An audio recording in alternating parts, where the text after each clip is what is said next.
Pakistan only wants peace and stability in Afghanistan. It's a sovereign country. We have to accept that there is a reality there. That's not of Pakistan's making, but now we must do the right thing in terms of where things must head in Afghanistan. Okay. Pakistan has a right to defend its national security. We will do that. We are engaged. We will engage on only one thing: how to secure my country, how to ensure peace and stability in Afghanistan. That is my right. It will continue. Let's get beyond these conspiracy theories and think about how to coordinate as the international community and help the average Afghan who is suffering, who doesn't have food, who's staring a humanitarian crisis in the face. Let's get beyond politics. Let's just be clear. Absolutely nothing to do with the government. It's a sovereign country. There is a new reality, and anybody who wants to deal with it must do so directly.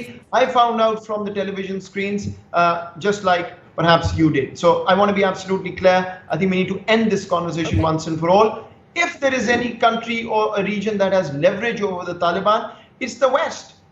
It's the West that's going to provide them or not provide them legitimacy and assistance, not Pakistan. So let's be clear about that.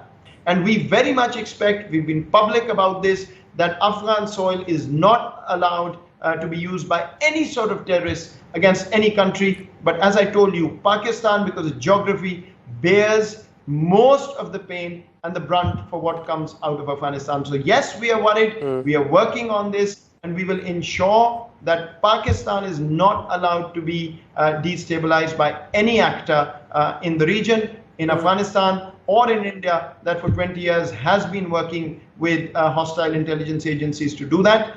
We are on it, but we will engage with Afghanistan to make sure that that doesn't happen.